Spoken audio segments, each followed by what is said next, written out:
Hello everyone, welcome back to Room and Board. My name is Chris George, and it's Monday morning, so you know what that means. Garfield's having a shit fit somewhere.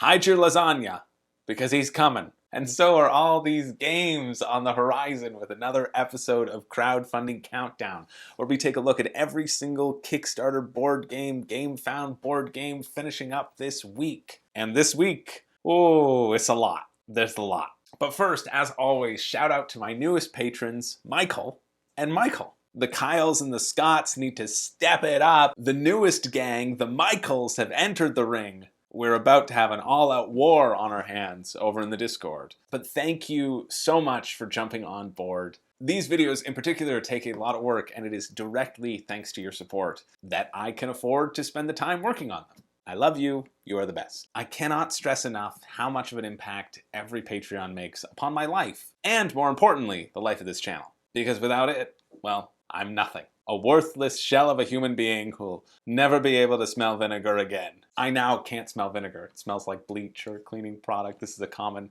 COVID side effect, so that's fun. Apparently it's called parosmia. It might go away, might not. I just feel very fortunate that half of my food does not smell like literal poop. Which, if you turn to Reddit, you'll find a bunch of poor souls whom that has happened for. But you'll also find them editing their comments like a year later saying, "It's fixed. I can finally smell again. It's like I'm smelling in color," which I thought was so heartbreaking. And I'm so joyful for them that the world doesn't smell like poop. That they now can return to their life of, "I've been sniffing things all day." Which, when you put it that way, maybe it wasn't the COVID that got them into that mess. Maybe it was all of that glue. But anyway, enough with the pleasantries. I'm not here to waste your time with silliness. It's time to be professional and talk about all the toys I want to play with. And first up, we have a game called Dinosaur Exhibit. Now, this is a roll and write where a new Spinosaurus statue, that's not it, exhibit, all the bones. A full Spinosaurus. It's a bones day. Anyway, it's been unearthed and you want to showcase it in your museum because your museum is the best museum. Your museum doesn't have to resort to cheap tricks like that old can that was being showcased in Carl's museum. Yeah, it might have gotten Carl into the newspaper, but your museum only deals with bones, and this is your chance. And it's a pretty simple format. You're going to roll 2 dice, and you're going to choose which one you're going to take and which one you give to everybody else. And then you're going to scratch out that particular symbol on your sheet. Your sheet is this grid, and when you scratch out symbols that are together, you can then put a fossil over them and showcase a particular fossil. And whichever museum showcases the fossils the best will be entrusted with the Spinosaurus's skeleton and become the greatest museum in all the land. It's 1 to 6 players, $22 US or $29 Canadian, plays in 15 to 30 minutes. And if you're in the US, it's another $10 for shipping or $20 if you don't live in the US, but this information is not on the campaign page, and Kristen Mott, if you're paying attention, this needs to be on your campaign page for all of your future endeavors in a designated shipping estimate section and not buried in the comments because you almost got skipped this week. It's a busy week, and something that doesn't tell me how much it's going to ship to is basically worthless in this Kickstarter shipping epidemic. But it was a nice price point, so I wanted to find that out. And I did, and luckily it was there, so now we know. If you are interested and you're interested in roll and writes, check it out. This finishes tomorrow, Tuesday, March 1st at 9 a.m. Now, next up we have a game called Captain's Log, which, if you can believe from their tagline, is a board game. Sandbox board game, with a theme of pirates and corsairs and navy from the colonial era. I don't know, I think that tagline is supremely funny. Board game, sandbox board game. I know they were using this as basically like a YouTube tag section where you make sure to include the relevant search words so that people can stumble upon you haphazardly, which, now that I think of it, might be a better strategy than what I've been doing, which is lying outside of board game stores across North America, waiting for people to come out, holding their purchases, jumping up, pushing them out of their hands, throwing business cards at them, and saying, "Room and board! Saves you money!" and running off down the street to the next game shop. I mean, that's how I attract people to the channel. That's the only way that I've found. Coincidentally, this is also how I greet my girlfriend every time she comes in from outside, which she assures me she is getting very tired of. But on the plus side, she's stopped bringing home delicious takeouts, so I guess it saved us money there. Gotta practice what I preach. Okay, enough of that. I'm sorry. Let's get into the game. This week's already long enough, but it's going to be longer. And this game is doing quite well considering it is being produced by Beige Incorporated. It's 1 to 4 players, and it plays in 1 to 4 hours. Coincidence? I think not. Even though the video will tell you that it's 2 to 4 hours, but then they changed it, so I don't know what to believe. I guess it's because you can adjust the victory points to have a longer or shorter game, depending upon what you need. So, I mean, I guess you could do that in any game. Nah, we played at 2 points in Catan now. Now, the rulebook on this one is a bit of a mess, but you play to 21 points, or literally however many you want. And you can move and take an action, or take an action and move, or take 2 actions. Again, you could have just included moving as an action, but I guess they didn't want people to be able to move and then move as their turn. Although you don't get points by moving, you get points by taking these various actions, so I'm not sure that anybody would even think about doing it, but whatever. That's where we are now. That's the sort of chunky nature of the rulebook, to give you an example. Because the movement aspect of this game is complicated, but if you can wrap your head around it, it does look fun. As far as I can tell, the wind is always shifting, and so if you sail with the wind, you'll naturally be able to progress over more of the map than you would otherwise. If you sail in the direction your boat is facing, you also get to sail a bit further, which makes sense because it takes less time than turning your entire naval ship around and sailing against the wind into a sandbar. And your actions that you can do are kind of like anything that you would find in a sandbox game, which is everything. Interacting with everything, exploring everything, fighting and shooting at everything. Because you can raid ships, other players' ships, you can raid various places on the map, all those sorts of things. I think if you like sandbox games, this one might be worth checking out, even if they do overhype themselves a bit much by calling it the greatest game of all time. But hey, I'm glad you're confident. It is very expensive. It's 80 euros, $115 Canadian, and the shipping to Spain or France or Portugal, that's decent.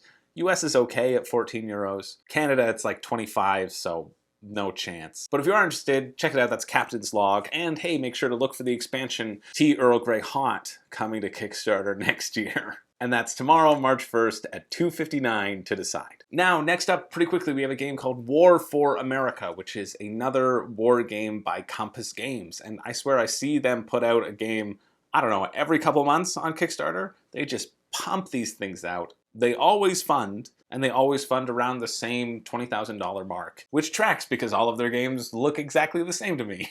So if you like Compass Games, you like war games, hey, check it out. They seem to have a proven track record that people keep returning to, but just go buy one of the other ones secondhand that you can find, I don't know where.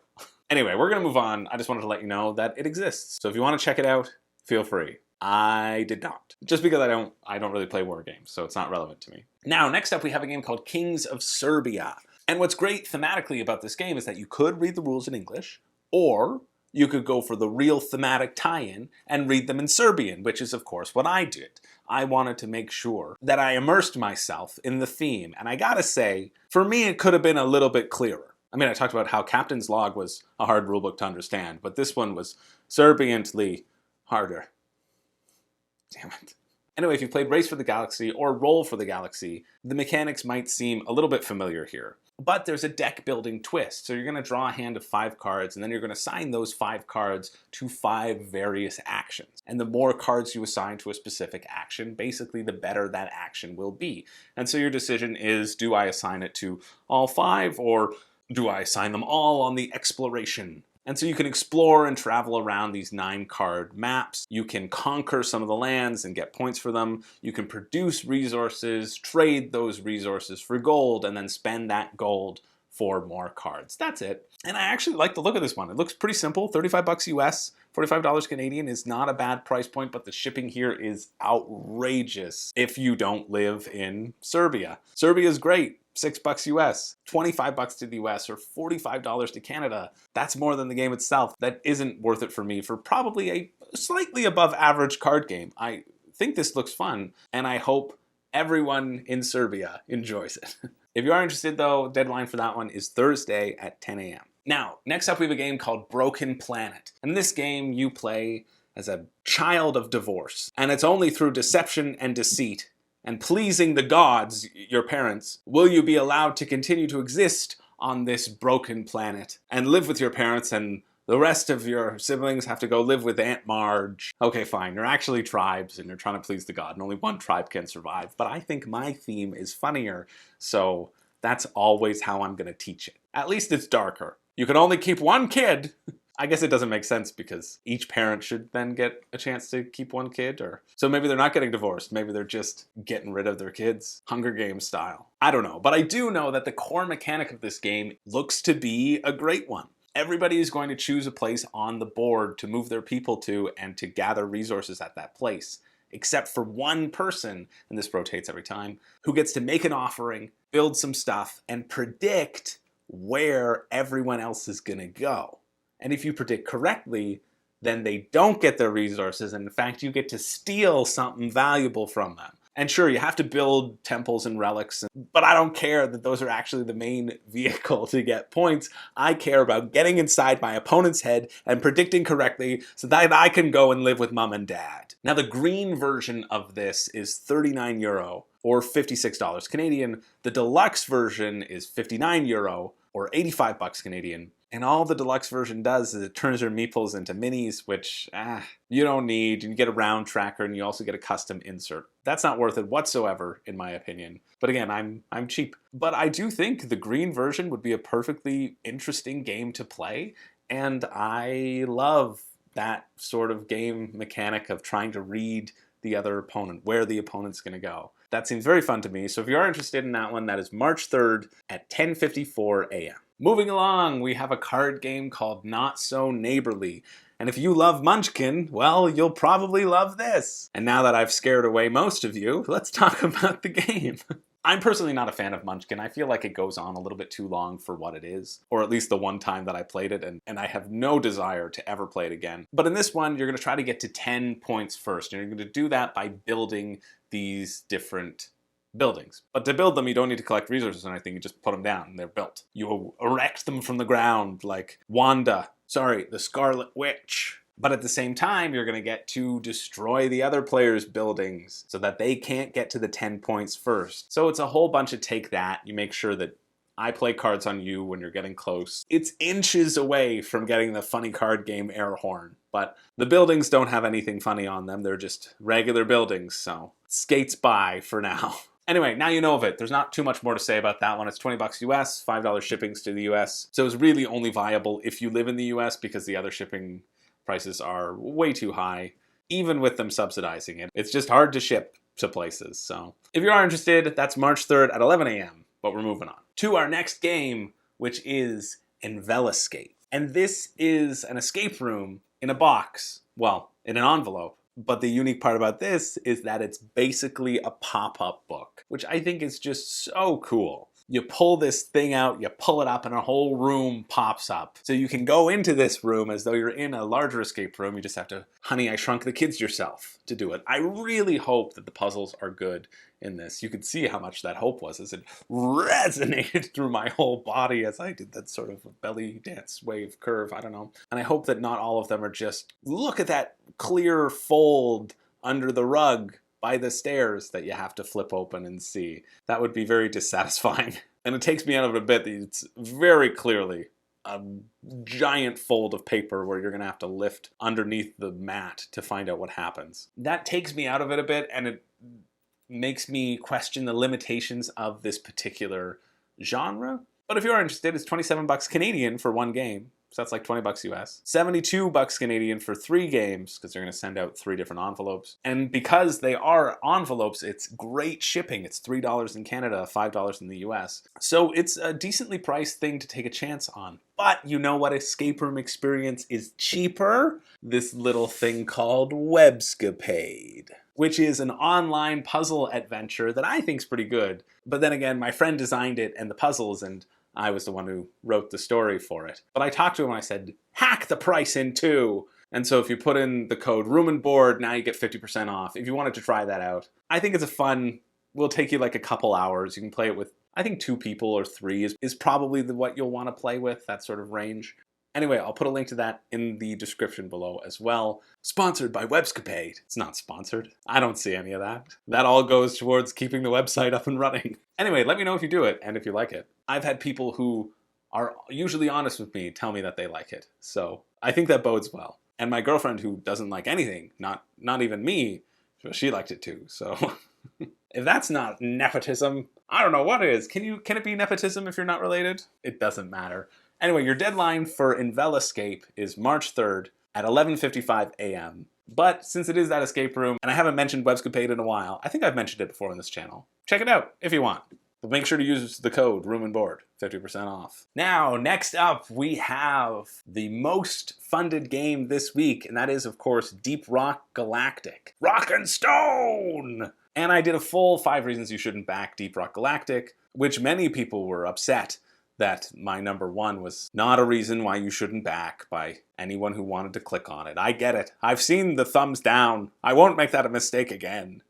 But this game looks really cool. Go check out that full video if you haven't, if you want to see my full thoughts on the game. But the basic breakdown is that it's an action point system. You're going to move through these underground caverns with your dwarf buddies, and you're going to try to mine a bunch of minerals and shoot up a bunch of baddies, and then go back to the station and have yourself a delicious, relaxing beer. In terms of price points, it's 65 euros or 94 dollars Canadian for their base pledge, the standee pledge, which feels good, like an okay deal in Kickstarter, but I feel like the shipping will offset that because you're not really getting that many stretch goals. So if you are interested in the standee pledge, I said this is my other one, I think you should wait until retail. The miniature pledge is 110 euros or 158 dollars Canadian. The gameplay seems fun. I think it's something that I personally would enjoy, but it hasn't ever moved me to think that I'd want to spend that amount of money on it. But I think for those of you who do get it, I think you will enjoy it. And if you are interested, that is this Thursday, March 3rd at 1 p.m. Now next up we have a game called Hand to Hand Wombat, and this is from the creators of Exploding Kittens, but don't let that descriptor fool you. This game looks exceptional. It really does. It is described as social deduction for people who don't like social deduction. And they've changed their corporate mandate from making entertaining games to making games that make the people you're playing with entertaining, which is a really important distinction and a fantastic company mandate. But the basic premise of this game is that if you're on the good team, you have to build these stackable towers. If you're on the bad team, you have to destroy these stackable towers. But the key is everybody has their eyes closed and are trying to assemble these towers over a 1-minute period of time. So if you're the evil wombat, you have to feel around and mess with other people's buildings and throw things away and across the room without people realizing that those are your hands that are trying to impact them. The premise of this just sounds so funny and so exceptional. And it's only $22 US or $29 Canadian. Or for $40 US, $52 Canadian, you can get yourself a golden wombat pouch, which now comes with 6 wombat blindfolds. So you don't just have to close your eyes, you can all put on the blindfolds. And fuzzy cards. It's a fuzzy card game, that's what it is. I'm in 100%. Shipping is also very reasonable. It's $4 to the US or $8 to Canada. For the basic pledge, it's a little bit more for the Golden Wombat edition. And I am pretty in on this one. It just depends on if I think I could find it later at cheaper, but this is something that I want in my collection. Not in part, and I can't believe I didn't talk about this until just now, because wombats are by far the best animal out there. They're not my favorite animal, they are my favorite animal, but I'm not saying they're my favorite, I'm saying they are the best animal. There is no better animal. Just look at them. The manatee that runs its nose into the aquarium wall, that could make a run for beating out a wombat, but I just think they're so funny. And I know it's just because they needed something to rhyme with combat for the name of the game to make sense, but I don't care. I friggin' love wombats. And even though they have no part in this game, yeah, sure, your roll cards are on them, who cares? I am thrilled that the benevolent wombat has decided to grace this game with its presence. And I'm honestly very relieved that this hasn't crossed the $1 million threshold, because I don't know if I'd be able to come up with 5 reasons you shouldn't back. I don't know if I could come up with 1 reason you shouldn't back this. Okay, fine, retail, and if you don't like party games. But even then, the rounds are like 1 minute long. And if you get player eliminated out of the game, you can get to watch everybody else fumble around with building these towers while another wombat just tries to hit them out of their hands. I don't know. My expectations are very high, and perhaps the implementation won't be as successful, but it's pretty funny. And what's also pretty cool about this campaign is that they had a $1 pledge for a house, an actual house. Take that, Chip Theory Games strategist pledge. They had $1 pledges for all sorts of random things, but one of these was a house.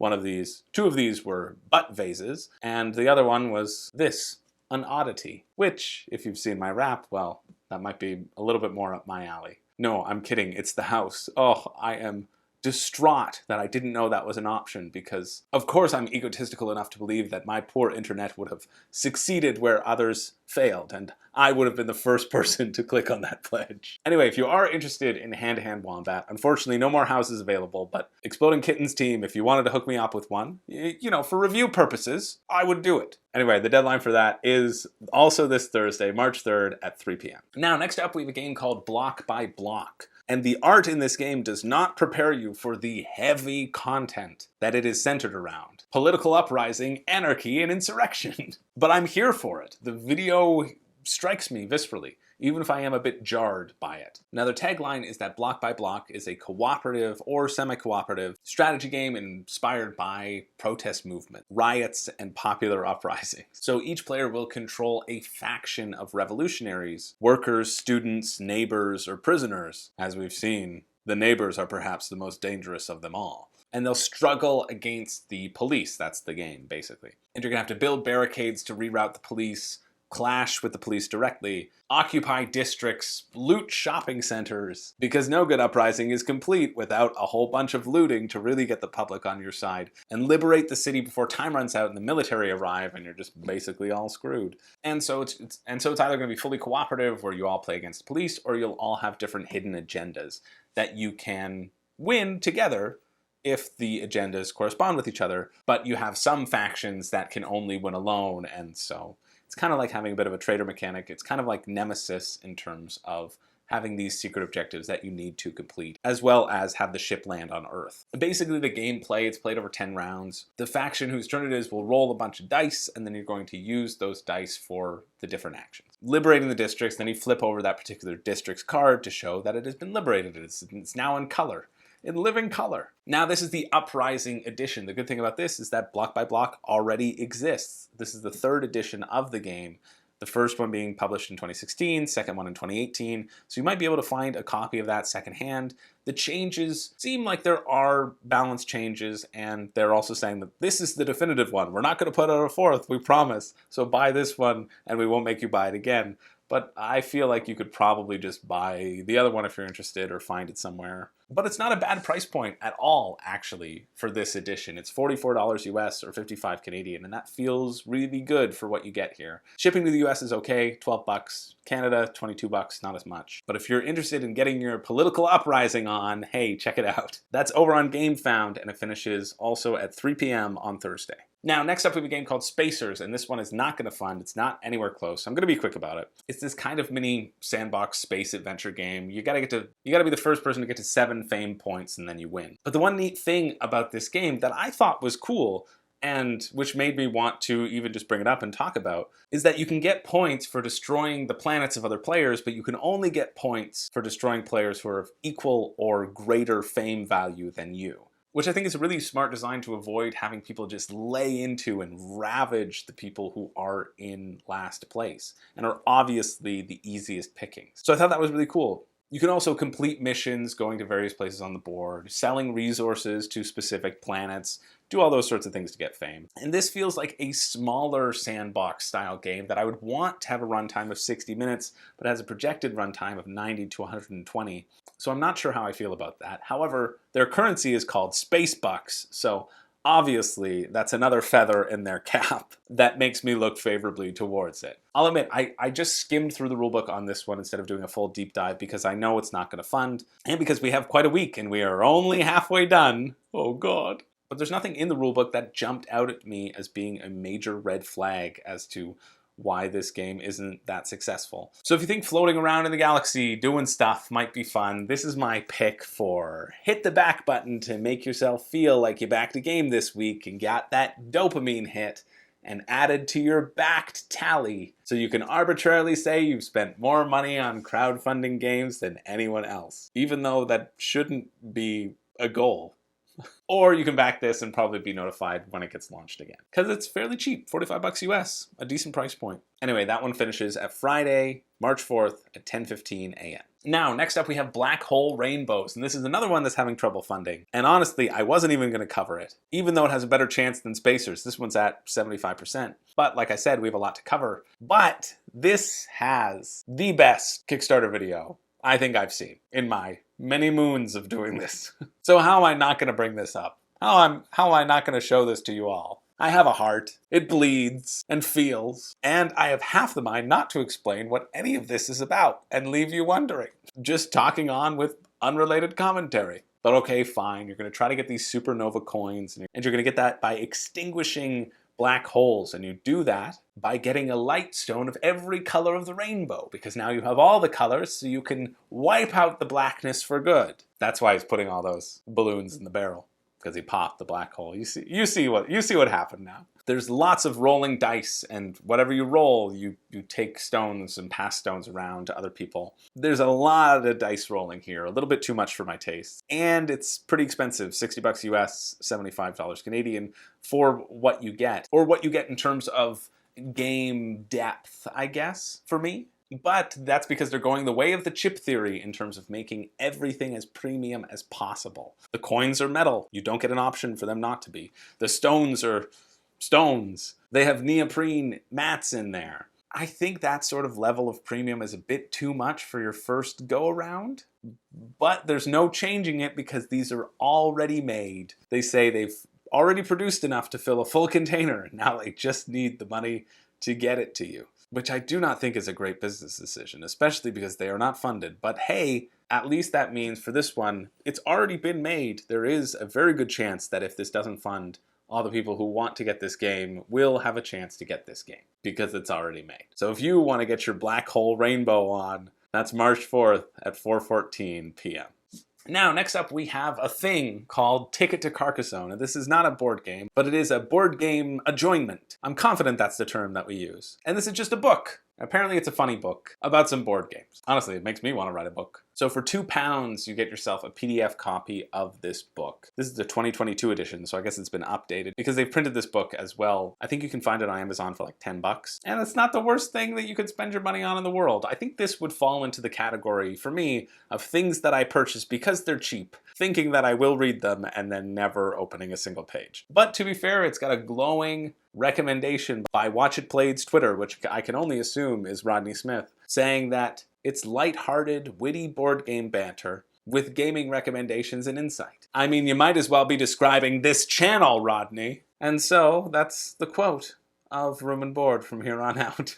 Anyway, if you are interested in checking it out, maybe reading it a bit, the reviews that they have already up there do a good job in conveying the sort of tone and the type of book you'll be getting. I'm betting it'll read more like a extended Board Game Geek post. But if you are interested, that is Saturday, March 5th at 6:05 a.m. Moving along, we have the dexterity game Iron Forest, whose tagline is the next level flicking game from the creators of Ice Cool. And this is a great tagline, a fantastic tagline, because it's literal. In Ice Cool, if you're not familiar, you'd flick your little penguins around the box board in this icy high school where they'd slip and they'd slide around. Well, now your mechs can slip and slide and fly around this forest because there's a double layer board and you can catapult your little mechs up top. And I mean, the satisfaction of launching your catapult guy up into the sky to have him land perfectly upon an opponent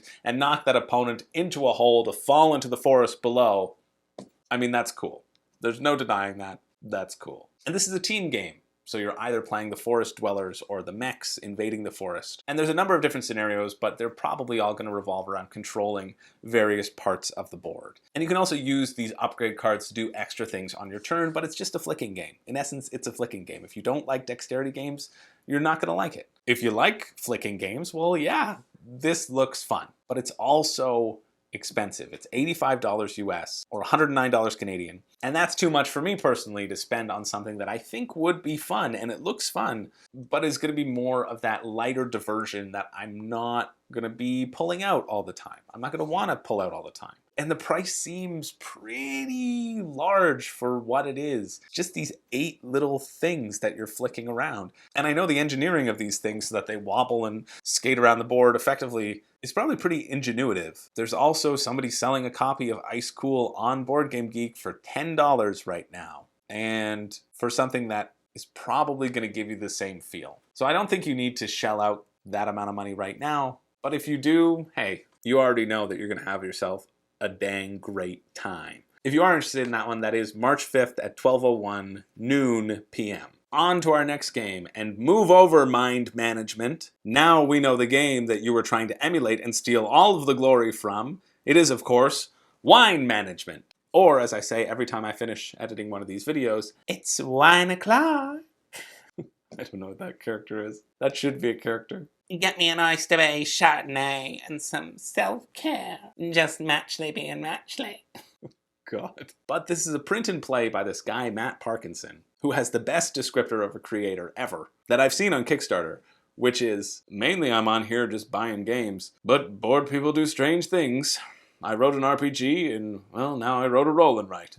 Look at that. Wine Management. They're just like us. But all you need for this game is a pencil, 3d6 dice, and the game sheet. And this game will function mainly as a multiplayer solitaire experience, which means you could play it over Zoom as long as everybody has their own sheet. Although there is a dice drafting variant also in the works if you wanted more of that interactivity. And it's a nice campaign page. It's such a gamer's description of a board game. Tells you exactly what you want to know. You take 2 of the 3 dice, and then you'll select an action and a multiplier each round. And you can plant vines or harvest your vines to produce grapes, hire workers, all that sort of stuff. And it sounds good, but there's no rule book on the campaign page. We don't even get to see a sheet of what the full sheet actually looks like on the campaign page. I guess he didn't want people to just screenshot it and print it out themselves. So if you are interested, it's £3 or $6 Canadian, and it's already raised $2.5 thousand Canadian. So I'd say it's something that's resonating with people, even though there is no rulebook, and we don't even get to see the sheet of the paper. But hey, if you like roll and writes, it's probably worth a shot, just based on the amount of people who have thrown themselves into this like lemmings, as I am also suggesting you do now. If you are interested, that is Sunday, March 6th at 2:30 p.m. Now, next up we have Tindaya, the Deluxe Edition, whose tagline is, "Lead your tribe to survival in a world ruled by gods and shaped by natural disasters." It says that it's a theme-driven adventure with the soul of a Euro game, with an ever-evolving board that has a solo, a co-op, and a competitive mode. I'm sure one thing in there appealed to you, and I bet that's what they're banking on. But honestly, this looks really cool. People are shouting from their rooftops that this is competitive Spirit Island, because you're a tribe of natives in the Canary Islands and you're trying to fight off the conquistadors and get points. And you can all lose if the dangers of the land are too great, or if the natives are unable to retain control of the lands from the conquistadors. And I see the comparison theme-wise. It's easy to tie it in because there is a similar-ish theme. And I mean, I haven't played it, but to me, the theme is where the comparison ends. Spirit Island, for me, the excitement comes from learning your individual spirit and its own unique powers and dealing with your own section of the board while you trust that your other teammate is dealing with their section of the board, because you can't spend the time learning what everyone else is doing or the game would take forever. And then you grow your spells and specialize your power and adapt your spirit and get your spirit stronger as you move on. And it's all card driven. And Tindaya doesn't present that to me. Instead, it's going to be more about growing your influence over the land, which I suppose is present in Spirit Island. And you're going to grow that influence through the knowledge of the different settlements that you're able to build, because each tribe only starts out with the knowledge to build 2 different types of settlements. But the bulk of this game is more about satisfying the gods, throwing the necessary resources to satisfy them into volcanoes, including humans. One of my favorite parts of the campaign page is this little thing that says, "Yes, human sacrifices are allowed." In that voice, I'm sure. We have permission for human sacrifices, everybody. It's okay. We have the necessary permits. But the part that really interests me about this game in particular is not that you have to reproduce and feed your people. I hate feeding people in games, usually because I'm very bad at it, which coincidentally carries over into real life since I haven't seen my cat for days. But also, what I love is that you can't waste food either, because then the gods will get upset. If you've taken too much from the land, the gods will get angry. And then you have these two gods that are running around the board, causing volcanoes which just scorch everything around them, or tsunamis that just wipe those islands off the face of the planet, tabula rasa style. And as these gods get angrier and angrier, the area at which they cause these volcanic eruptions or tsunamis gets bigger and bigger and bigger. So you can have a volcano that just goes around the hexes immediately next to the god, or you can have a volcano that extends 4 hexes from each god, which feels like a gigantic and terrible, terrible threat. Now, obviously, the bulk of the game is about fighting the conquistadors and fortifying your position on the map. But what really draws me into this one in particular are these angry gods, whose secret to becoming gods was, well, that they're always angry. The rulebook is nice. It's already a pretty easy read. I absolutely hate that they make you subscribe to their email list to download the rulebook. This is the dumbest decision anyone has ever made and makes me physically recoil more than anyone who's ever seen me in the flesh without my YouTube filming skin suit. This is so stupid. I hate subscribing to things. I almost didn't read the rulebook for this one because they were making me subscribe. As a consumer, I don't want to be put on your email list just to investigate your game. As a YouTuber, yeah, sure, I don't care. I want to know everything board game related. And please send me a copy to preview next time. But the fact that I had to sign up to go to a download rulebook link, it almost killed any enthusiasm I had for your game. It makes me physically mad. Don't make people sign up for your newsletter in order for them to take the next step in learning about your game. And I'm sure this has actively put off people's investigations into this game because it absolutely would have for mine. I have enough spam hitting my inboxes all year as I wait around for that one birthday freebie email that comes once a year.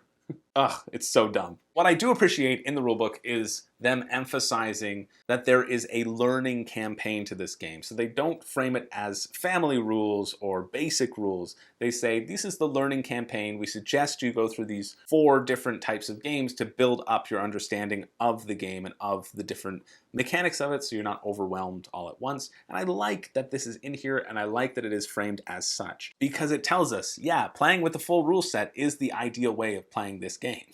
And I like that they are very specific as to how they want the game to be played, even if you look at their stretch goals, which is the shadiest stretch goal section I have ever seen, and I am 100% here for it. They're basically saying, yeah, we have 1 pledge level. That's because we don't want to rip things in and out and give you 10 boxes to unpack, and we want to keep shipping at a minimum so you can just get your 1 box of the game and it being good. So yes, our stretch goals will be focused around deluxifying the components and not adding in arbitrary goals or gameplay pieces that'll change the very fine balance that we are proud to have achieved. I friggin' love it. Their example is, but wait, won't there be more catastrophes to improve the variability? And they said, try this experiment. Put a tennis ball inside a pizza box and add a mouse, confetti, uranium, and throw in a scorpion. Then shake it up for 30 seconds and open it. Are you gonna see something different every time? You're probably gonna. Although arguably what you will see every time is the scorpion and the mouse putting the finishing touches on their teeny tiny little atom bomb, working together to finally overthrow the humans once and for all. But I really love this mindset and this approach. They're saying, we don't care what you want. We made a great game and deal with it. And all of their deluxified components, they look fun. The price is on the higher side. It's 78 euros or $111 Canadian. And that's because you only have the option of getting this deluxified game, or you can wait to get the retail version, which doesn't have the minis, it doesn't have the upgraded pieces. And I have to admit, the deluxified components on this make it look really good. But if I am interested on the backs of the gameplay, which I absolutely am, I know it'll be cheaper at retail, and I won't mind having a standee god and cardboard components. That being said, the deluxifications look fantastic. I bet this will feel good on your table, and it is very intriguing in terms of gameplay. So check it out if you're interested. That is Monday, March 7th at 12 p.m. noon. And you can also play it on Tabletopia to try it out. Now, next up we have 51st State, which is Z Garcia from the Dice Tower's favorite game of all time. It has dethroned Pandemic for him. And they want you to know that because it starts the beginning of their little preview video, and it also is the first thing you see on their campaign page. And I guess Z must be a romantic comedy fan, because in this game you take on the role of a man who's dating a woman with amnesia and who's trying to get her to fall in love with him over and over again over the course of 51st dates. I see what happened here. I don't care if that joke was low-hanging fruit. You've all gotten to this point in the video. At this point, you've got to be like Adam Sandler and accept me for me. Now, this is a game that I hadn't investigated. The only thing I knew was that Z Garcia loves it, and it is by the designer of Imperial Settlers, which I also didn't know going into it, but I was able to figure out immediately because the gameplay is basically the same. It's incredibly similar, and that's great because this makes this an immediate pass for me. Because I purchased Imperial Settlers, I'd heard really good things about it, and it never really clicked with me. Which does go to show you that mechanics aren't everything. This one seems like an interesting game. I love that there's this card drafting mechanic at the beginning of each round. I love that you can use your locations in two different ways. You can either use them to produce constant resources or build them and then use them for their different abilities. And you can raise other people's locations to stop them from having that location, and you get some resources and then they get some resources as well. And all of that looks great, but it also looked good in Imperial B Settlers. I just threw the B in there to help that acronym resonate with me a little bit more. You're going to be playing to get to 25 points. You're going to be getting points by the structures you build and by the actions you do on them. And there's a lot of content on this game, but you definitely do not need to jump into this Ultimate Edition to get all of the 6 expansions if you've never played it before. Play Imperial Settlers or get a copy of this. It was on Miniature Market. It's out of stock, but it was on Miniature Market for 35 bucks. You don't need to spend the $90 that this is attempting to charge you. Because yeah, you're getting a discount, but my problem with Imperial Settlers never boiled down to me feeling like I wish I had more factions. In fact, when I looked into the expansions and I saw what they offered, I felt like that would be a detriment to the game. But then again, I didn't really like Imperial Settlers to begin with. Anyway, if you're interested, check it out. The shipping on this, if you're not in Poland, is bad. It's going to be in that 15 to 26 euro range, or 100 euros if you're in India. But feel free to check this one out. I've given you my permission now, apparently. That's next Tuesday, the 8th at 12 p.m. And finally, we have our last game of the week. I know there are a couple others finishing up next Tuesday on a fantastic day for board gaming.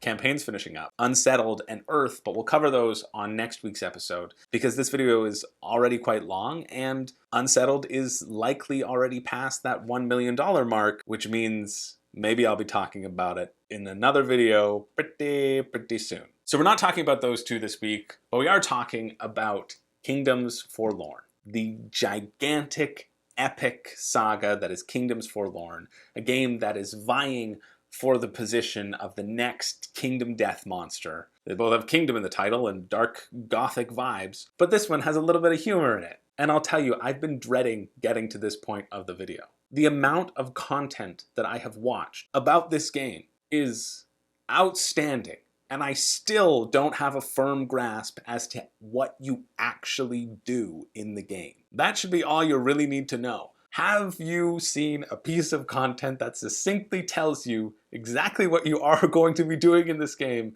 and if it is fun, and has that appealed to you? Even their campaign video on the Kickstarter page is an obnoxious 12 minutes long. The first 3 minutes of that don't tell you anything other than environment, and the last 4 minutes just show you pictures of the minis. Anyway, this is from the creators of Aeon's Trespass Odyssey and Frozen 2, Into the Unknown. And the premise is you're going to pick a knight, and that knight is your character. And it is up to you to do whatever that knight wants. Each knight has their own little campaign book, and it tells you where you are in that knight's particular story quest and what they want to achieve, but not where they want to go to do it, because you can apparently put these knights and do these quests in any particular location because there are a number of kingdoms. A couple of them are add-ons. I'm sure there will be more add-ons happening, but you do get 2 in the core game, it seems. And so you're gonna go and get this procedurally generated map and fight off a bunch of these baddies. And you're gonna have tactical combat and strategic adventuring and tons of possibilities for unscripted adventures.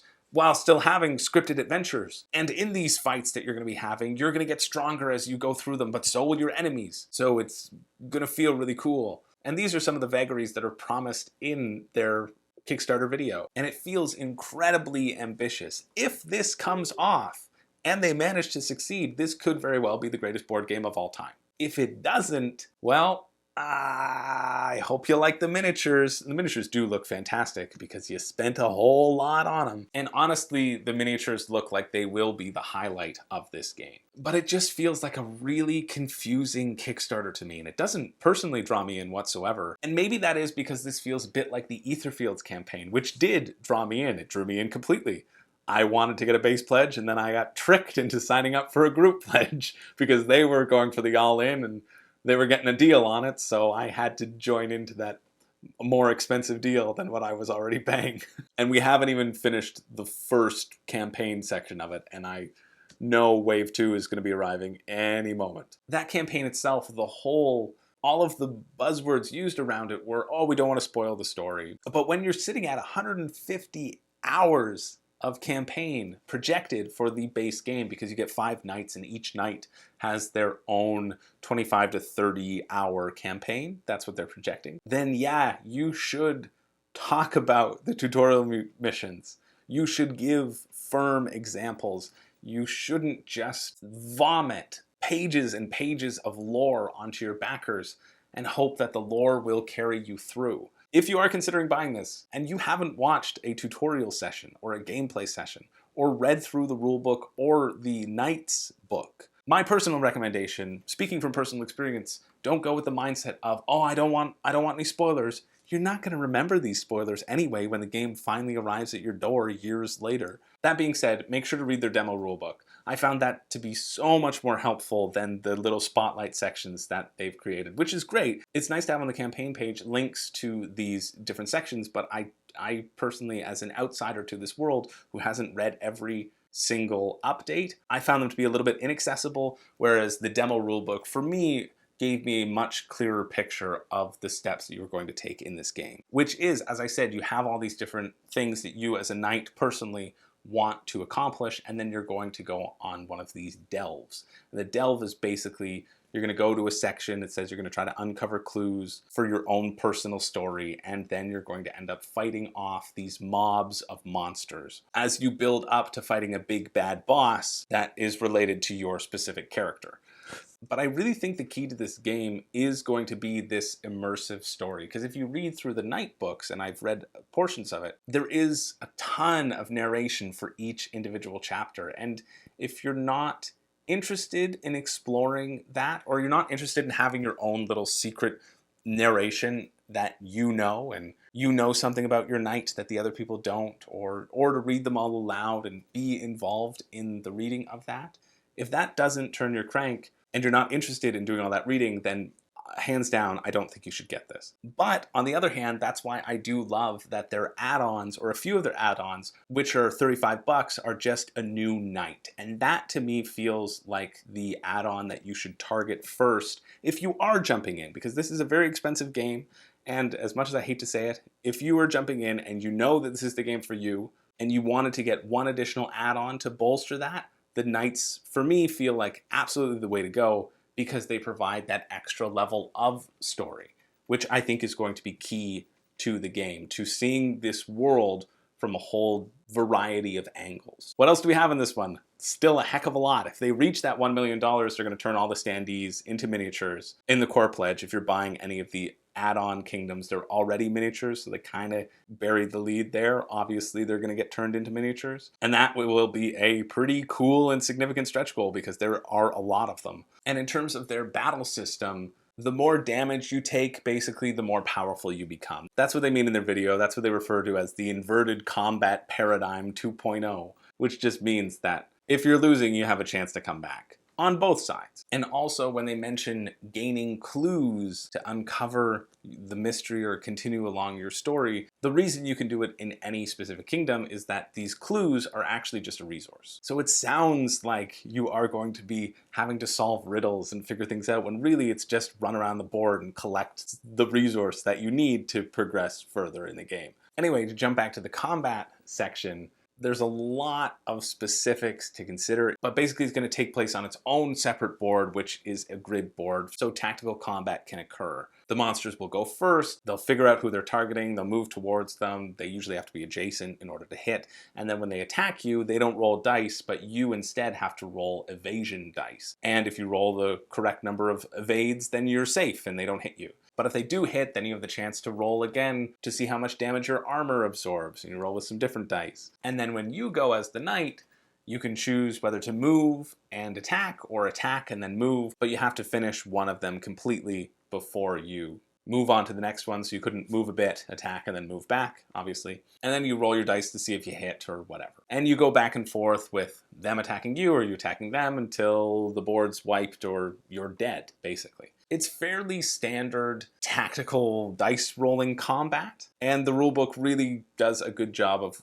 going through all the different situations and all the different intricacies that you will have to absorb and consider when you are playing this game. Anyway, that's Kingdoms Forlorn. There's a lot.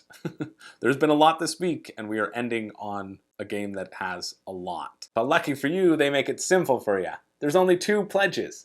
139 euros or $200 Canadian, or the Elite Core Pledge for 221 euros or $337 Canadian, plus shipping on top of that. So it's simple. There's only those 2 pledges, except of course there's a note that says, just kidding, we may add more pledges later on. So then what's the whole point of you saying we made it simple for you? Here's only 2 pledges to consider. Honestly. The good part about this price is that VAT is included, which is significant. The bad part about this price is that the shipping cost will average you around 35 euros. So that brings us up to probably around the same or more than Iridia. So it had better live up to that price point. I mean, for me, this reminds me of the time that you went all in on Blood Rage and got a whole heap of boxes filled with minis in different locations that you were excited to explore, and then never touched any of them because you didn't like the core gameplay. Do you remember that? I predict that will happen with quite a few of the Kingdom Forlorners. So if you are backing this one, definitely sound off as to what makes it worth that price point for you. I'm very curious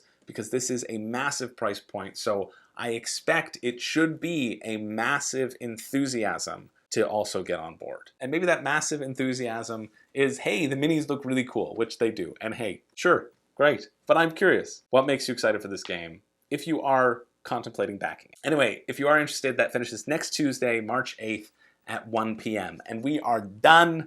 That is it for the week. Thank you so much for sticking with me. Every week I do a pick for me and a pick for you. The pick for me being the game out of this list that appeals to me the most, that I'm most likely to back, and the pick for you being the game that I think looks really cool and has some wide appeal. And so this week, the pick for me, which I certainly would not have expected going into this, but maybe you picked up upon my enthusiasm, I gotta give it to Exploding Kittens with hand-to-hand Wombat. There's something about it. There's something about the stupidity that I think will occur, knowing that if I'm the bad person, and trying to wrap my hand around from a different side to pull things off of the other person's tower and try not to get caught in that 1 minute time frame. I don't know. It sounds like it is a really fun social deduction game that you could whip out. I don't know how much replayability it will give or if it is just a gimmick, but it feels really funny. I can't quite place where in the night it would occur. Would it be at the beginning? Would it be at the end? How often would it get pulled out at game night? These are the questions that I'm trying to tell myself to stop myself from backing. But honestly, I'm very close because I think it looks so stupid, but just my kind of stupid, baby. So that is my pick for me. I can't believe I'm saying it. Hand-to-Hand Wombat by Exploding Kittens. This was a delightful shocker. I think this looks so friggin' funny. And then my pick for you, this one is really tough because there was one that really stood out for me, and then they had that friggin' rulebook sign up. But I can't penalize Tindaya too much for that because the mechanics of it do look really solid. So my pick for you is Tindaya. I think the deluxe copy will be beautiful. I think the retail copy will be absolutely fine, and you do not need to get the deluxe copy. But if you are a sucker for deluxifications and you are looking for an excuse to jump into this game, I don't want to give it to you. You don't need the deluxeifications, but if you want it and you are excited about this game, I think it does look cool. And that's why it is my pick for you. I think there are so many interesting moving parts that look like they will produce a nice, fun picture for me. But just make sure your group enjoys that sort of complexity and chunky mechanics, because it may not hit the table as much as something else as well. But for me, well, for you, because it is the pick for you, it looks like a lot of fun. There are a lot of mechanics that get me excited, and I think the current deluxeifications that they are offering feel like they might be worth the uptick in shipping and cost, depending where you are. But go take a look at it. Remember, it will be in retail. They do have plans for retail, so I think you will be able to get it. And their retail copy, they've said so much on the Kickstarter that it will be made so it is more affordable. And this edition is the deluxe edition. But Tindaya is one that I am for sure going to watch out for on the cheaper side of things later on. So that's why it's my pick for you. I think mechanically it's far and away the best of the bunch. At least this week. It may have been dethroned had we continued to move on with the next couple of games, but we're going to save those till next week. Gotta give you something to keep coming back. The reason I keep on emphasizing it is that I try to make sure I cover until the next Tuesday, and I'm not fully covering the next Tuesday just because we had so many this time. So I don't want anyone who watches these a little later on in the week to miss out thinking that I normally cover starting on the Wednesday-ish, to make sure that there's enough time for you to investigate it on your own and make your own decision. If one of these games calls out to you with their siren song and you feel like you really would enjoy it and would enjoy trying it. So there we go. Thank you so much for being here. As always, please write in the comments what you are looking forward to. I love hearing from you. I love hearing what you have on your radar. Our Discord is always popping off saying, oh, this thing just launched, and I go, oh my gosh, you're all better than me. But I get there eventually. So it's really helpful, and I really like knowing that I have things to look forward to that people are excited about, so that's pretty cool. If you made it this far and you haven't yet, make sure to like and subscribe, because of course that helps me out a lot, and you won't ever notice you did it. But until next time, my name's Chris George. I don't have a catchphrase. But as someone said in the comments last time, you can catch a phrase, you can catch a COVID. There you go. I think it was something like that. Anyway, I'll see you in the next one.